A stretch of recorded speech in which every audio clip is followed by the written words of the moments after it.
सभी का बहुत बहुत स्वागत है और मैं हूं आपके साथ अंकिता सिंह। बिहार विधानसभा चुनाव के नतीजे सामने आने के बाद देश भर में भारतीय जनता पार्टी के कार्यकर्ता जश्न में डूबे हुए हैं और सभी पार्टी मुख्यालयों में इस समय जश्न का माहौल है। राजधानी देहरादून के उत्तराखंड भाजपा मुख्यालय में भी भारतीय जनता पार्टी के सभी नेताओं और कार्यकर्ताओं ने आतिशबाजी और झूमते गाते जीत का जश्न मनाया है। वहीं भाजपा प्रदेश मुख्यालय में पहुंचे मुख्यमंत्री पुष्कर सिंह धामी का भी कार्यकर्ताओं ने पूरी तरह गर्मजोशी के साथ स्वागत किया है।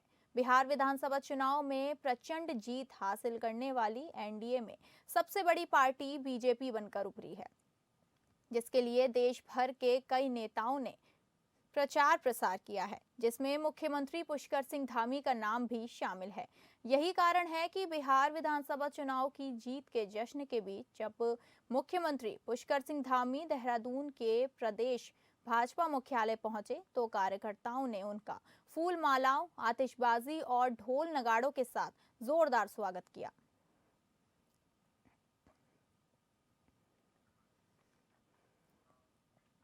बिहार में एनडीए की प्रचंड जीत के बाद हर कहीं भाजपा कार्यकर्ताओं में उत्साह देखने को मिल रहा है। हरिद्वार भाजपा कार्यकर्ताओं ने भी बिहार में मिली इस जीत का जमकर जश्न मनाया। हरिद्वार में चंद्राचार्य चौक पर भाजपा कार्यकर्ताओं ने जमकर आतिशबाजी की और एक दूसरे को मिठाई बताकर खिलाकर इस जीत का जश्न मनाया। भाजपा जिला अध्यक्ष आशुतोष का कहना है कि बिहार में मिली इस जीत का असर दूसरे राज्यों में भी चुनाव में भी देखा जाएगा। वहीं भाजपा विधायक मदन कौशिक ने कहा कि मोदी सरकार की विकास कार्यों पर बिहार चुनाव में जनता ने अपनी मोहर लगाई है। उन्होंने कहा कि इस जीत से न केवल जनता का विश्वास बढ़ा है, बल्कि विपक्षियों के सभी झूठी पोल खुल गई हैं। शिवालिक नगर पालिका अध्यक्ष राजीव शर्मा ने कहा कि बिहार में भाजपा और एनडीए की यह जीत कई महीनों में खास है। इस जीत से न केवल कार्यकर्ताओं का उत्साह बढ़ा है, बल्कि जनता के बीच विश्वास भी गहराया है। आज बिहार की अभूतपूर्व विजय, वहाँ की जनता को बधाई, वहाँ की मातृशक्ति को बधाई। आदरणीय नीतीश कुमार का नेतृत्व, नरेंद्र मोदी जी का मार्गदर्शन, उस जीत, प्रचंड जीत के लिए मैं बधाई देना चाहता हूँ पूरे एनडीए के नेताओं को। आज जिस प्रकार की वहाँ जीत हुई है, निश्चित रूप से इस प्रकार की जीत हुई है कि जो वहाँ के लोग चाहते थे, वहाँ की सरकार कैसी होनी चाहिए, उस सरकार को बनाने के लिए जो लोग घर से बाहर निकले, एक इतनी बड़ी मात्रा में वहाँ लोगों ने वोटिंग किया, इसके लिए मैं बधाई देना चाहता हूँ। और आज पूरे देश भर में जो जश्न का माहौल है, उसमें हरिद्वार के कार्यकर्ता इस प्रकार से जश्न मना रहे हैं। इन सबको बधाई, शुभकामनाएं। निश्चित रूप से महागठबंधन के सभी नेताओं को बधाई। एक बहुत प्रचंड विजय जो प्राप्त हुई है और आज नेता प्रतिपक्ष के तौर पर भी कोई राजनीतिक दल नहीं पहुंच पा रहा है, निश्चित रूप से बहुत बड़ी विजय है। गौचर में 73वें राजकीय औद्योगिक विकास एवं सांस्कृतिक मेले का आगाज हो गया है। मुख्यमंत्री पुष्कर सिंह धामी ने गौचर मेले का शुभारंभ किया। गौचर मेले में विशाल जनसभा को संबोधित करते हुए मुख्यमंत्री ने कहा कि गौचर मेला संस्कृति, बाजार तथा उद्योग तीनों के समन्वय के कारण एक प्रसिद्ध राजकीय मेला है। मुख्यमंत्री ने ऐतिहासिक गौचर मेले के शुभारंभ पर सबको बधाई देते हुए कहा कि 7 दशकों से अधिक समय से इस मेले का आयोजन हमारे राज्य और सब क्षेत्रवासियों के लिए गर्व की बात है। गौचर मेला हमारे राज्य के प्रमुख ऐतिहासिक मेलों में से एक है, जिसमें सरकार की विभिन्न विभाग सक्रिय होकर प्रतिभाग करते हैं। मुख्यमंत्री गौचर में पिथौरागढ़ की तर्ज पर 18 सीटर हेली सेवा प्रारंभ किए जाने, नगर क्षेत्र के 4 प्रमुख स्थलों पर पार्किंग सुविधाओं का विकास किए जाने और साकेत नगर, रघुनाथ मंदिर, चटवा पीपल मोटर मार्ग निर्माण की घोषणा की। उन्होंने बताया कि गौचर में स्टेडियम निर्माण हेतु धनराशि स्वीकृति की जा चुकी है। शीघ्र ही इसका कार्य शुरू करवाया जाएगा। जो लोगों को भरमाने का काम कर रहे थे, लोगों के बीच में भ्रम डाल रहे थे, तमाम प्रकार के हमारे सैनिकों से लेके देश के बारे में तमाम बातें ऐसी कर रहे थे जिसको देश की जनता ने और बिहार की जनता ने नकार दिया।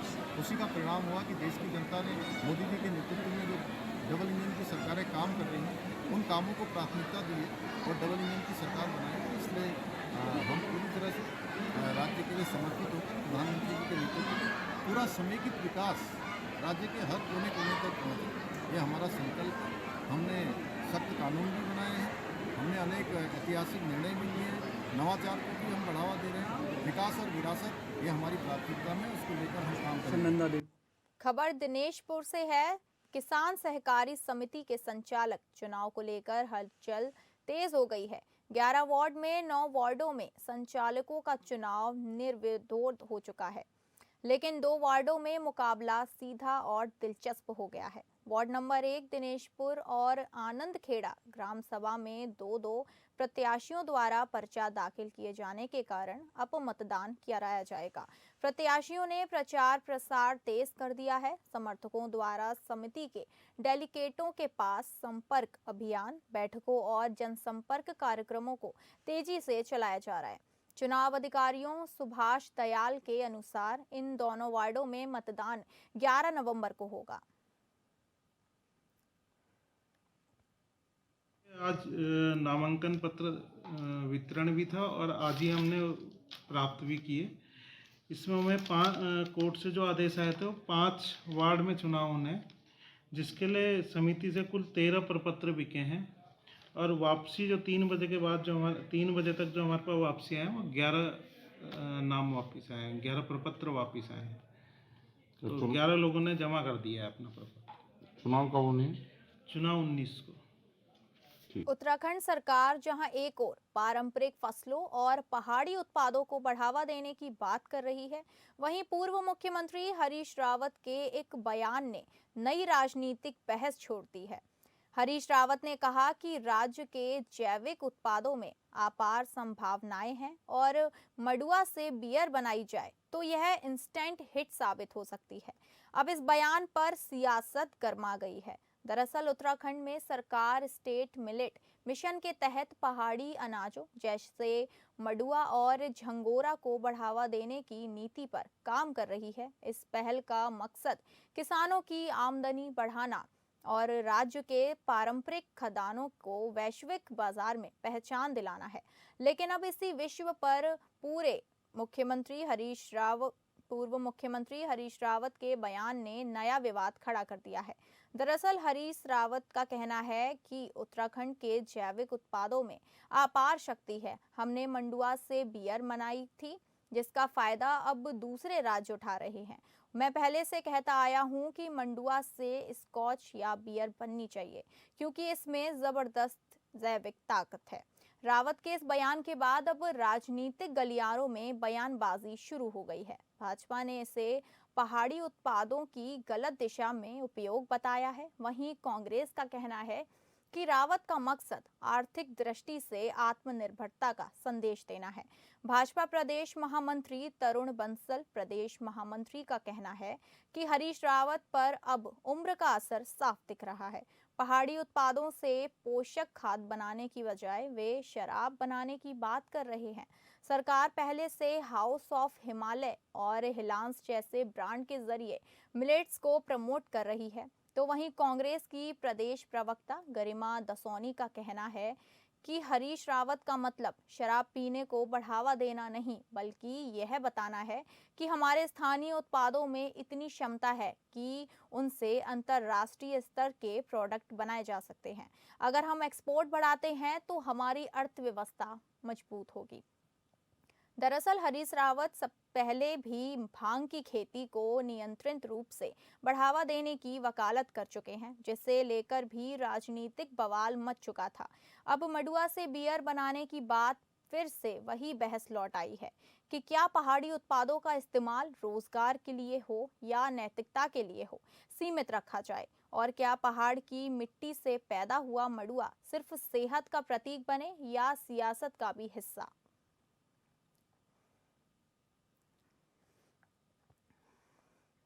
कांग्रेस केंद्रीय नेतृत्व ने उत्तराखंड कांग्रेस में नई टीम का गठन किया है, जिसमें गणेश गोदियाल को फिर एक बार उत्तराखंड कांग्रेस का अध्यक्ष बनाया है। 2022 का उत्तराखंड विधानसभा चुनाव भी गणेश गोदियाल के नेतृत्व में चुनाव लड़ा था। तब कांग्रेस की उत्तराखंड में 17 सीटें आई थीं। अब 2027 में देखना है कि कांग्रेस क्या करती है। वहीं कांग्रेस नेता हरक सिंह रावत ने अपने केंद्रीय नेतृत्व का धन्यवाद किया। साथ ही हरक ने कहा कि हर हाल में 2027 में कांग्रेस की सरकार बनाएंगे। उत्तराखंड में भाजपा की नीति है, वो जनता के बीच ले जाना चाहते हैं। भाजपा ने प्रदेश ही नहीं पूरे देश को भ्रष्टाचार से बर्बाद किया है।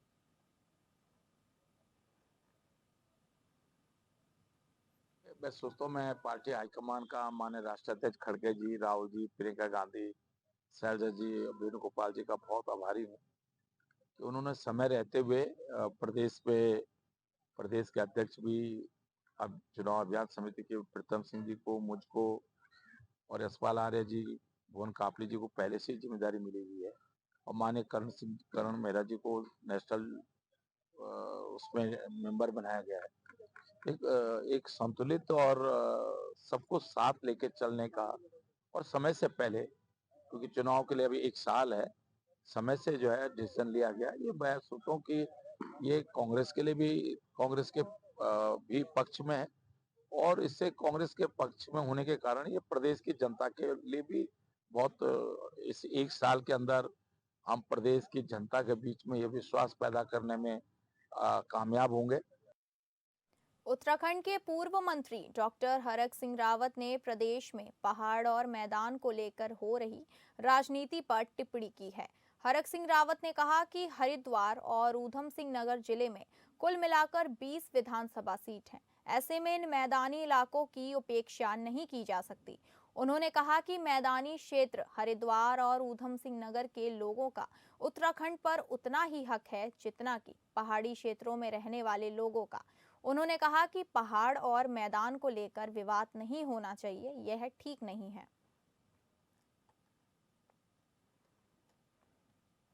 जिस दिन हरिद्वार ऊधम सिंह नगर उत्तराखंड में सम्मिलित हो गया, उनका भी इस उत्तराखंड पे उतना ही अधिकार है जितना हरक सिंह रावत का है या किशोर उपाध्याय का या सुबोध उनियाल का, उनका भी उतना ही अधिकार है। भाई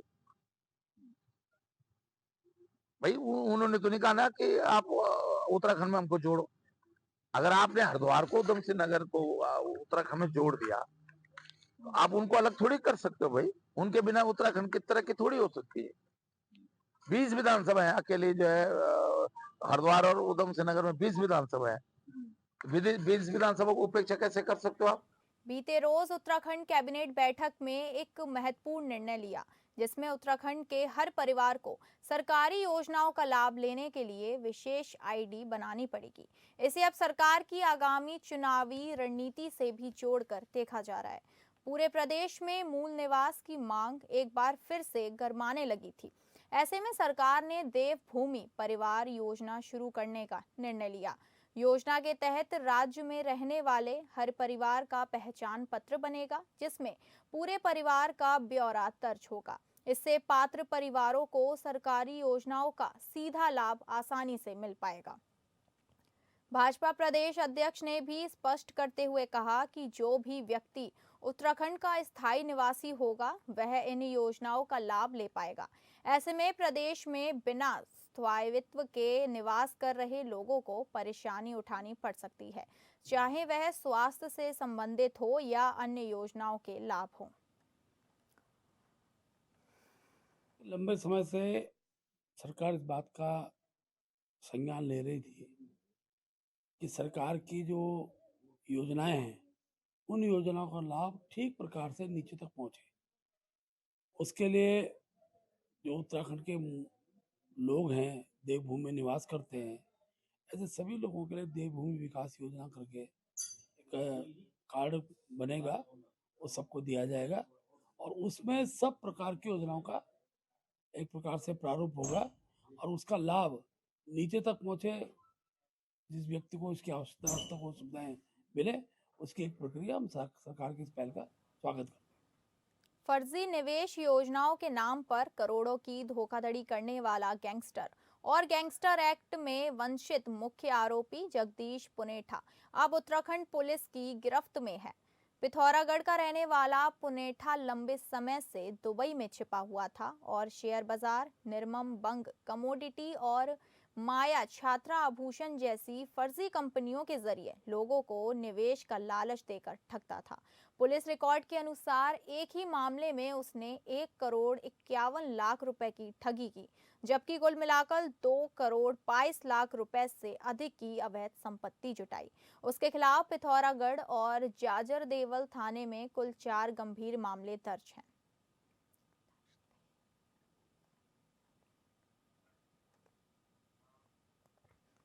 उत्तराखंड में अवैध शराब तस्करी पर आबकारी विभाग ने सख्त रुख अपना लिया है।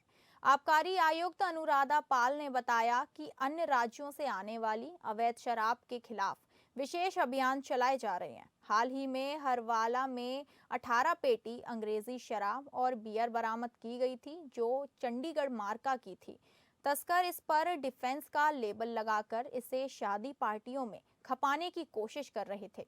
आयुक्त ने त्वरित कार्रवाई करने वाली टीम की सराहना की। वहीं ऊधम सिंह नगर में कच्ची शराब और लहन को नष्ट किया गया, जबकि हरिद्वार में 11 और 12 नवंबर को लगातार अभियान चलाकर रोज बड़ी मात्रा में अवैध शराब पकड़ी जा रही है। आगे भी यह अभियान जारी रहेगा। जो हर्रावाला में मिली है 18 पेटी अंग्रेजी शराब और कुछ बियर मिली है, जिसमें वो बाहर से लाकर चंडीगढ़ मार्का सेल फॉर चंडीगढ़ लिखा था, उसमें डिफेंस का लेबल लगाकर उसको यहाँ शादी पार्टी वगैरह में उसको बिक्री करते थे। तो उस पर टीम ने बहुत अच्छा काम किया, त्वरित कार्रवाई करते हुए इसको जब्त भी किया गया है। इसके अतिरिक्त भी जनपद ऊधम सिंह नगर में भी बहुत सारी कच्ची शराब नष्ट की गई है, लहन नष्ट किया गया है।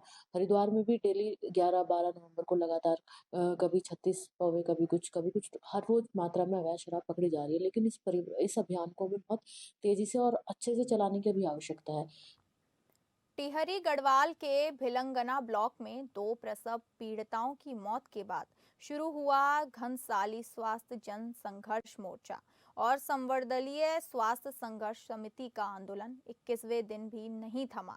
गुरुवार देर रात विधायक शक्ति लाल शाह और ब्लॉक प्रमुख राजीव कंडारी ने पिलखी में आंदोलनकारियों से लंबी वार्ता की, लेकिन कोई सहमति नहीं बनी। शुक्रवार को दर्जाधारी राज्य मंत्री वीरेंद्र सेमवाल, नगर पंचायत अध्यक्ष गोविंद सिंह राणा, भाजपा मंडल अध्यक्ष अनूप बिष्ट और कुलदीप रावत भी पहुंचे। अधिकारियों और जनप्रतिनिधियों ने आंदोलन समाप्त करने की अपील की, मगर आंदोलनकारियों ने साफ कहा कि बिना लिखित निर्णय वे पीछे नहीं हटेंगे। प्रदर्शनकारियों ने 2 मांगे दोहराई कि घनसाली को उप जिला चिकित्सालय का दर्जा और अनीशा रावत, रवीना कठैत और वो पूरव सिंह के परिजनों को 20-20 लाख मुआवजा दिया जाए। आंदोलनकारियों ने आरोप लगाया है कि कुछ नेताओं को धरना खल रहा है, जबकि उनके परिवार बड़े शहरों में इलाज कराते हैं। उन्होंने कहा कि उत्तराखंड आंदोलनों से बना है और यह लड़ाई न्याय की है। नगर पंचायत अध्यक्ष गोविंद राणा ने मांगों को उचित बताते हुए कहा कि 21 दिन बाद भी समाधान ना निकलना दुर्भाग्यपूर्ण है। वहीं राज्य मंत्री वीरेंद्र सेमवाल ने कहा कि जल्द मुख्यमंत्री से मुलाकात की जाएगी और घनसाली को उप जिला अस्पताल की सौगात दिलाने का प्रयास होगा। ब्लॉक प्रमुख राजीव खंडारी ने भरोसा दिलाया कि जल्द विधायक के नेतृत्व में सरकार से बड़ी घोषणा कराई जाएगी। आंदोलनकारियों ने दोहराया कि जब तक सरकार उनकी मांगों पर औपचारिक फैसला नहीं लेती, आंदोलन जारी रहेगा। देखो, मैं इन सब लोगों का दाद देने की बात करता हूँ कि कितना इनके अंदर उठ जाया है। 3 लोग जो घटना घटी है, वाकई ये बड़ी शर्मनाक घटना है ये, और हम सबके लिए बड़े सोचने विषय है। और मुझे उम्मीद है कि इस तरह का जो आंदोलन कर रहे हैं, ये इसका एक दिन अच्छा परिणाम मिलेगा आप सबको। ये कहना तो बड़ा मुश्किल है। मैं आज मिला हूँ और मैंने मुख्यमंत्री जी ऑलरेडी समय कहा कि मुझे समय दे मिलने के लिए, उनसे मिलूंगा और स्वास्थ्य मंत्री से मिलूंगा, और तब जैसे कोई बात बनती है इनको बुला करके इनसे बातचीत कराएंगे। मैं सांसद जी को कहूँगा, विधायक जी को कहूँगा, यहाँ के जो प्रभारी है उनको भी बुलाऊंगा। हम सब बैठ करके बात करेंगे कि कहाँ संसार की सदी में जा रहा और हमारे देखो ये अच्छी घटना हो रही है, बताइए। मुख्यमंत्री पुष्कर सिंह धामी के नेतृत्व में उत्तराखंड शिक्षा के डिजिटल युग में तेजी से आगे बढ़ रहा है।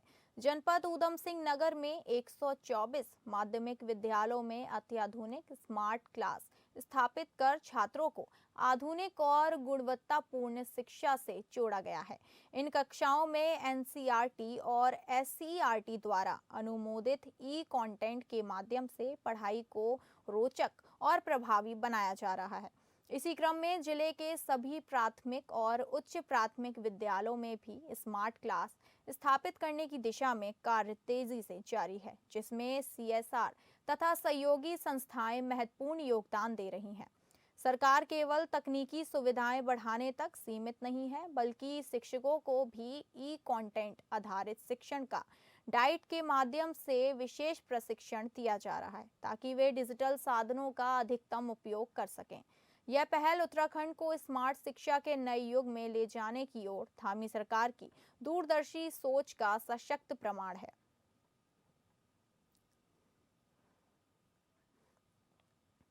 दिल्ली में हाल ही में हुई घटना के बाद उत्तराखंड के मुख्यमंत्री के आदेश पर पूरे प्रदेश में हाई अलर्ट घोषित कर दिया गया है। देहरादून सहित राज्य के सभी सीमावर्ती क्षेत्रों में सघन वाहन चेकिंग और संदिग्ध व्यक्तियों की जांच की जा रही है। एसएसपी देहरादून प्रमोद कुमार ने बताया कि देहरादून सिटी, विकास नगर और ऋषिकेश में पुलिस द्वारा फ्लैग मार्च भी निकाला गया। यह फ्लैग मार्च दिल्लाराम चौक से शुरू होकर घंटाघर, दर्शन लाल चौक और प्रिंस चौक तक निकाला गया। एसएसपी ने कहा कि इस कार्यवाही का उद्देश्य कानून व्यवस्था को बनाए रखना और यह स्पष्ट संदेश देना है कि अगर कोई भी व्यक्ति शांति व्यवस्था भंग करने की कोशिश करेगा तो पुलिस सख्त कार्रवाई करेगी। साथ ही पुलिस ने शहर के एंट्री और एग्जिट पॉइंट्स पर भी चेकिंग बढ़ा दी है। बीडीएस टीम और डॉग स्क्वाड बस द्वारा bus stand, railway station, malls और बाजारों में लगातार जांच की जा रही है। हमारे जो बॉर्डर वाले एरियाज़ हैं तो वहाँ पे भी सघन वाहन चेकिंग, संदिग्ध व्यक्ति उनकी चेकिंग शुरू कर दी गई थी। और जो हमारे इंटरनल एरियाज़ हैं सिटी के, वहाँ भी हमारे द्वारा जो है बैरियर लगाकर लगातार चेकिंग वाहनों की भी और जो संदिग्ध व्यक्ति उनको भी की जा रही थी। इसके अलावा कल हमारे विभिन्न जो एरियाज़ हैं, विकास नगर हो गया है, ऋषिकेश हो गया है और देहरादून सिटी में भी पुलिस के द्वारा फ्लैग मार्च किया गया था। और ये फ्लैग मार्च हमारा दिलाराम से शुरू हुआ, घंटाघर और उसके बाद दर्शन लाल चौक और बिल्डिंग होता हुआ फिर ये प्रिंस चौक के पास समाप्त हुआ था। इसी प्रकार अन्य जो विकास नगर क्षेत्र है, ऋषिकेश क्षेत्र है, वहाँ भी फ्लैग मार्च पुलिस के द्वारा किया गया था। बेसिकली मकसद यही है कि जो हमारी सुरक्षा व्यवस्था है वो अक्षुण्ण बनी रहे, कानून व्यवस्था वो अक्षुण्ण बनी रहे। उत्तराखंड साइबर पुलिस और एसटीएफ की टीम ने डिजिटल अरेस्ट के मास्टरमाइंड और उसके साथी को बेंगलोर से गिरफ्तार किया है। पकड़ा गया मुख्य अभियुक्त किरण और उसकी साथी के खिलाफ 24 शिकायतें अलग अलग थानों में दर्ज की गई थी, जिसकी जांच एसटीएफ कर रही थी। एसटीएफ को मिली लीड और मोबाइल लोकेशन और आईपी एड्रेस को ट्रैक करके इस मास्टरमाइंड तक एसटीएफ पहुंची है।